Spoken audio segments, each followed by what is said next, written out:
சட்டமன்ற தேர்தல் நெருங்கிட்டு இருக்கு. அரசியல் களம் சூடு பிடிக்க தொடங்கி இருக்கு. தமிழகத்துல ஒவ்வொரு கட்சியினரும் கூட்டணிக்காக பேச்சுவார்த்தைகளை தொடங்கி கூட்டணி முடிவுகள் நிறைவாகிட்டு வந்துட்டு இருக்கு. இப்படிப்பட்ட சூழல்ல தான் மதுராந்தகத்துல தேசிய ஜனநாயக கூட்டணியினுடைய தேர்தல் பிரச்சார தொடக்க விழா நடந்து சமீபத்துல வெற்றிகரமா முடிஞ்சிருக்கு.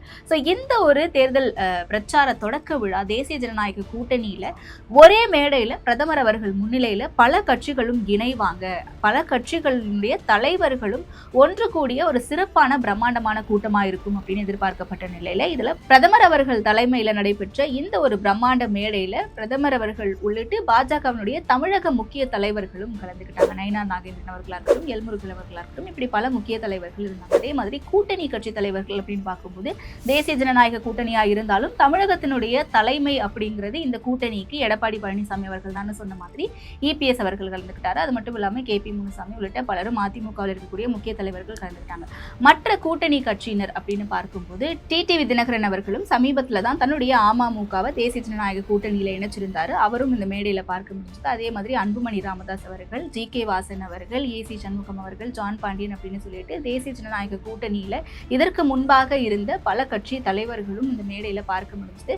ஆனா இரு நபர்கள் மட்டும் கிடையாது. டிடிவி தினகரன் அவர்கள் 2021 தேர்தலில் கிடையாது தேசிய ஜனநாயக கூட்டணியில. ஆனாலும் கூட 2024 பார்லிமெண்ட் தேர்தலில் தேசிய ஜனநாயக கூட்டணியில அவர் இருந்தார். பட் அதிமுகன்ட்டு வரும்போது இன்றைக்கு ஒன்றிணைஞ்சு அவங்க காணப்பட்டாலும் கூட இந்த மேடையில தேமுதிக மற்றும் ராமதாஸ் தரப்பு பாமக மட்டும் இந்த மேடையில கிடையாது. அப்ப கூட்டணி பேச்சுவார்த்தைகள் அவங்க கிட்ட பாஜக தரப்புல இருந்து தொடர்ந்து நடத்தப்பட்டதா சொல்லப்படுது. அந்த விஷயங்கள் என்ன அப்படிங்கறத தொடர்ந்து கேள்விகளாகவும் பல தரப்பினர் எழுப்பிட்டு வந்துட்டு இருக்காங்க.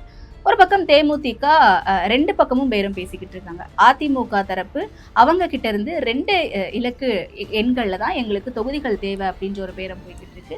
அதே மாதிரி ராஜ்யசபாவுக்கும் அவங்க ஒரு கோரிக்கையை ரொம்ப ஸ்ட்ராங்கா வச்சதாகவும் சொல்லப்படுது. திமுக தரப்புல இருந்து இரட்டை இலக்க தொகுதிகளை அவங்க கேட்டு இருக்க மாதிரியும், திமுக தரப்புல இருந்து இந்த இரட்டை இலக்க தொகுதி தர முடியாது, ஒற்றை இலக்குல தான் நாங்க தர முடியும் அப்படின்னு கராராக மறுத்து விட்டதாகவும் தகவல் வந்துட்டு இருக்கு. இது ஒரு பக்கம் இருக்கட்டும்.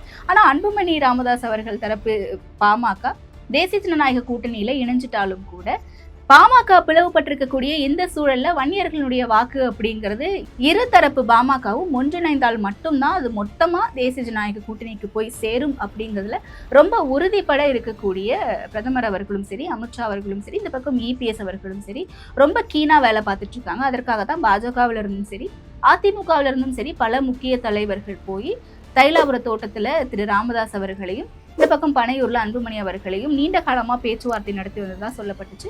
அந்த வகையில ராமதாஸ் அவர்களை கன்வின்ஸ் பண்றதுக்கு ரொம்பவே சிரமப்பட்டு வந்துட்டு இருக்கக்கூடிய சூழல்ல அன்புமணி அவர்கள் மட்டும்தான் வந்திருக்காரு. ஒருவேளை கன்வின்ஸ் பண்ணியிருப்பாங்களோ, இந்த மேடையில ராமதாஸ் அவர்களையும் எதிர்பார்க்கலாமோ அப்படின்ற சலசலப்புகள் எழுந்த சூழல்ல தான் ராமதாஸ் அவர்களை கூட்டணியில இணைக்கிறதுக்கு ரொம்ப சிரமப்பட்டு வரக்கூடிய சூழல்ல இந்த பக்கம் அன்புமணி அவர்களை ரொம்ப ஈஸியா கன்வின்ஸ் பண்ணி கூட்டணிக்குள்ள சேர்த்துட்டாங்க. ஆனாலும் கூட இந்த பிரம்மாண்ட மேடையில பிரதமர் அவர்கள் முன்னிலையில இந்த என்டிஏ கூட்டணி முழுமையடை ராமதாஸ் அவர்களும் தேமுதிகவிலிருந்து பிரேமலதா அவர்களும் மேடையில இருப்பாங்க அப்படின்னு எதிர்பார்க்கப்பட்ட நிலையில தான் இந்த பிரமாண்ட கூட்டம் நடக்கிறதுக்கு முன்பாகவே ராமதாஸ் அவர்கள் கிட்ட இருந்து ஒரு பகிரங்கமான அறிக்கை ஒண்ணு வருது. அந்த அறிக்கையில அவர் என்ன சொல்லியிருக்காரு அப்படின்னு பாத்தீங்கன்னா, அங்கீகரிக்கப்படாத பாமகவினுடைய சின்னத்தை இவங்க எப்படி அந்த மேடையில யூஸ் பண்ணியிருப்பாங்க அப்படின்ற மாதிரி ஒரு பகிரங்கமான கேள்வியை முன் வச்சிருக்காரு. அதாவது, நான் நிறுவிய பாட்டாளி மக்கள் கட்சியினுடைய வரலாற்று சின்னமான இந்த மாம்பழம் சின்னத்தை மேடையில பயன்படுத்தி இருக்கிறது அதிர்ச்சி அளிக்குது, இதை நான் வன்மையா கண்டிக்கிறேன் அப்படின்ற மாதிரி சொல்லியிருக்காரு. இது மட்டும் இல்லாம தேர்தல் ஆணையத்தினால அங்கீகரிக்கப்படாத ஒரு சின்னத்தை பிரதமர் அவர்கள் இருக்கக்கூடிய ஒரு பொதுக்கூட்ட மேடையில காட்சிப்படுத்துறது அப்படிங்கிறது சட்டவிரோதமான செயல் மட்டும் இல்லாம இது அப்பட்டமான அதிகார துஷ்பிரயோகம் அப்படின்னு சொல்லியிருக்காரு. இப்படியான ஒரு பகிரங்கமான ஒரு குற்றச்சாட்டை முன்வைக்கும் போது ராமதாஸ் அவர்களுடைய நிலைப்பாடு என்னவா இருக்கும் அப்படின்ற ஒரு கேள்வியும் எழுது. இதற்கு நம்ம ஒரு சில இன்சிடென்ட்ஸை பார்த்தோம்னா நமக்கு ஈஸியா புரியும் நம்புறேன். ராமதாஸ் அவர்கள் இதற்கு முன்பாக இந்த பாமக பிளவு பிரச்சனை வரும்போது என்ன சொல்லியிருந்தாரு அப்படின்னா, பாஜக கூட்டணிக்கு போறதுக்கு எனக்கு விருப்பம் கிடையாது, அன்புமணி தான் இதை அவசரமா இந்த முடிவு எடுத்தாங்க அப்படின்னு சொல்லியிருந்தாரு. அப்ப பாஜக கூட்டணியில போறதுக்கு ராமதாஸ் அவர்களுக்கு இப்பயுமே அந்த நிலைப்பாட்டுல தான் இருக்காரா, விருப்பம் இல்லையா அப்படின்ற ஒரு கேள்விகள் எழுது. அண்ட் அதே மாதிரி திமுக கூட்டணிக்கு போறாரா அப்படின்னு கேட்டா, திமுக கூட்டணியில திருமாவளவன் அவர்கள் இருக்க வரைக்கும் திரு ராமதாஸ் அவர்களால போக முடியாது. அப்படி ஒருவேளை திமுக கூட்டணிக்கு போகணும் அப்படின்னா நீங்க திருமாவளவன் அவர்களை கன்வின்ஸ் பண்ணுங்க, நான் உங்க கூட்டணியில இணைஞ்சுக்கிறேன் அப்படின்ற ஒரு பேச்சுக்கள் உலாவிக்கிட்டு இருக்கிறதாகவும் தகவல்கள் வெளியாகிட்டு இருக்கு. இந்த நிலையில தான் தைலாபுரத்துல ஒரு முக்கியமான அவசர நிர்வாக குழு கூட்டத்தை திரு ராமதாஸ் அவர்கள் கூட்டியிருக்காரு. இதுக்குள்ள என்ன பேசுனாங்க அப்படிங்கிறது வெளியே யாருக்குமே தெரியல. ஆனா பேசி முடிச்சுட்டு வெளியே வந்து ஒரு பிரஸ் மீட்டை கொடுக்குறாரு திரு அருள் அவர்கள், எம்எல்ஏ அருள் அவர்கள்.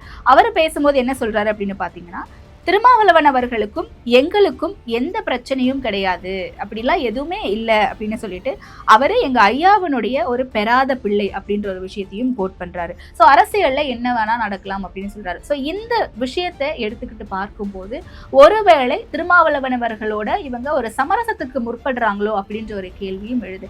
ஏன்னா கூட்டணி குறித்தான விவகாரங்கள் இது எல்லாமே வந்து திரு ராமதாஸ் அவர்கள் தான் முடிவெடுப்பாரு. நிறைய முக்கியமான விஷயங்கள் உள்ள பேசப்பட்டிருக்கு அப்படின்லாம் சொன்னவரே ஏன் திருமாவளவன் அவர்களை கோட் பண்ணி இதை பேசணும் அப்படின்ற ஒரு கேள்வியும் இருக்கு. ஓகே, போற போக்குல அவர் பேசிட்டு இருக்கும்போது திருமாவளவன் அவர்கள் பேரை சொல்றாங்க. செய்தியாளர்கள் சந்திப்புல அவங்க ஒரு கேள்வியை கேட்கும் போது பத்திரிகையாளர்கள் அவரே இந்த விஷயத்த சொல்றாரு, எங்களுக்கும் அவங்களுக்கும் என்ன பிரச்சனை இருக்கு, பிரச்சனை அப்படிலாம் எதுவுமே கிடையாது, அவரு எங்க ஐயாவினுடைய ஒரு பெறாத பிள்ளை, வன்னியர்களுக்கும் என்ன மாதிரியான நல்லது செய்திருக்காரோ அதே மாதிரி அருந்ததியர்களுக்கான இடஒதுக்கீடை வாங்கி கொடுத்தவர் எங்க ஐயா தான் அப்படின்னு பல்வேறு விஷயங்களை பேசுறாரு. ஸோ இதெல்லாம் வச்சு பார்க்கும்போது ஒரு பக்கம் திமுக கூட்டணியோட ரொம்ப ஸ்ட்ராங்கா இணைஞ்சிடணும் அப்படிங்கிறதுல பேச்சுவார்த்தை மும்முரமா நடந்துகிட்டு இருக்கோம் ராமதாஸ் தரப்புல இருந்து அப்படின்ற ஒரு கேள்வியையும் இது எழுப்புது. ஒருவேளை திருமாவளவன் அவர்கள் இதற்கு ஒத்துக்கிறாரு அப்படின்ற பட்சத்துல எவ்வளவு சீட்ஸ் வந்து திமுக தரப்புல இருந்து கொடுக்கப்படும்? ஏன்னா விசிக அவர்களுக்கு எவ்வளவு சீட் கொடுக்குறாங்களோ அதே அளவுக்கு சீட்ஸ் கீழே அதை விட அதிகமான சீட்ஸ் தான் பாமகவுக்கு கொடுக்கணும் அப்படிங்கிறத வந்து கண்டிப்பா பாமக எதிர்பார்ப்பாங்க, ராமதாஸ் அவர்கள் எதிர்பார்ப்பாரு.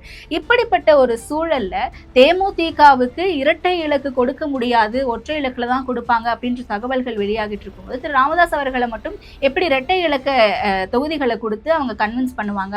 அவ்வளவு தொகுதிகள் கொடுத்து அவங்களை அக்கமோடேட் பண்ற அளவுக்கு திமுகவுல வந்து காலி இடங்கள் இருக்கா? ஏற்கனவே இருக்கக்கூடிய கட்சிகள் அதிகமான சீட்ஸ் டிமாண்ட் பண்ணுவாங்களே, ராமதாஸ் அவர்கள் உள்ள வரதுக்கான சாத்தியங்கள் இருக்கா அப்படின்ற பல கேள்விகள் இருந்தாலும் இது எல்லாத்துக்குமே முதல்ல திருமாவளவன் அவர்கள் எப்படி இதற்கு சம்மதிப்பாரு, எப்படி வந்து திரு ஸ்டாலின் அவர்கள் திருமாவளவன் அவர்களை கன்வின்ஸ் பண்ண போறாரு அப்படின்ற ஒரு கேள்வியும் இருக்கு. ஏன்னா திரு ஸ்டாலின் அவர்களுக்கு 2 ஆப்ஷன் கண்ணு முன்னாடி இருக்கு. இருக்கக்கூடிய வெற்றி கூட்டணியில திருமாவளவன் அவர்கள் தொடர்ந்து வெற்றி பயணத்துல நீடிச்சுட்டு இருக்காரு. திருமாவளவன் அவர்கள் ஒருவேளை இதற்கு ஒத்துக்கல அப்படின்னா திருமாவளவன் அவர்களை விட்டுட்டு திரு ராமதாஸ் அவர்களை உள்ள அக்கோமடேட் பண்ண ஸ்டாலின் ரெடியா இருப்பாரா அப்படின்னு கேட்டா அதுவும் ஒரு கேள்விக்குறிதான். கேள்விக்குறிங்கிறத தாண்டி அதற்கு ஒத்துக்க மாட்டாரு அப்படின்னும் பல்வேறு அரசியல் விமர்சகர்கள் சொல்றாங்க. ஸோ இப்படி இருக்கக்கூடிய சூழல்ல எப்படியும் ஒரு வெற்றி கூட்டணியில தொடர்ந்துகிட்டு இருக்கக்கூடிய ஒரு ஓட் கெப்பாசிட்டி வச்சிருக்கக்கூடிய ஒரு மாநில கட்சி அப்படின்னு அங்கீகாரம் பெற்றிருக்கக்கூடிய விசிகாவை காட்டிலும் திரு ராமதாஸ் அவர்களை கட்சிக்குள்ள இழுக்கிறது அப்படிங்கிறது என்ன மாதிரியான ஒரு இம்பாக்டை கிரியேட் பண்ணும் திமுக கூட்டணிக்குள்ள அப்படின்ற ஒரு விஷயமும் இருக்கு. ஏன்னா திமுகவில் அக்கமோடேட் பண்றாங்க, இதெல்லாம் தாண்டி திருமாவளவன் அவர்கள் ஒத்துக்கிட்டா மட்டும்தான் இது வந்து சரிப்பட்டு வரும் அப்படின்ற ஒரு சூழலும் நிலவி வருது. அந்த ஒரு முடிவை தான் சமீபத்தில் நடந்த இந்த தைலாபுர சிறப்பு குழு கூட்டத்தில் வந்து பேசப்பட்டதாகவும் சொல்லப்படுது. ஸோ அந்த இடத்துல திரு ராமதாஸ் அவர்கள் நீங்க எப்படியாவது திருமாவளவன் அவர்களை கன்வின்ஸ் பண்ணுங்க எங்களுக்காக அப்படின்னு சொல்லப்பட்டதாகவும் சொல்லப்படுது. அண்ட் இன்னைக்கு வந்து அறிக்கையும் வந்து ஒரு முக்கியமான விஷயமா பார்க்கப்படுது. மாம்பழ சின்னம் வந்து யார் கையில இருக்கு அப்படிங்கிறது தெரியாத ஒரு சூழல தேர்தல் ஆணையம் அதை முடக்கி வச்சிருக்கக்கூடிய சூழல்ல அதை நீங்க வந்து பிரதமர் இருக்கக்கூடிய பொது மேடையில பயன்படுத்துறது அப்படிங்கிறது ஒரு கண்டிக்கத்தக்க கூடிய விஷயம். வன்மையா நான் அதை கண்டிக்கிறேன் அப்படின்னு சொல்லியிருக்கிறதும் எதிர்பார்க்கப்படுது. ஸோ ராமதாஸ் அவர்களுடைய நிலைப்பாடு என்னவா இருக்க போகுது அப்படிங்கிறத நம்ம பொறுத்திருந்து பார்க்கலாம். எப்படியோ தேசிய ஜனநாயக கூட்டணியில அவர் போய் இணைய மாட்டாரு அப்படிங்கிறது மட்டும் சமீபத்தில் நடந்த நிகழ்வுகள் அப்படிங்கிறது வெட்ட வெளிச்சமா காட்டுது. இது மாறதுக்கான வாய்ப்புகளும் இருக்கு. உங்களுடைய கருத்து என்ன இது குறித்து அப்படின்னு சொல்லிட்டு கீழே கமெண்ட்ல சொல்லுங்க.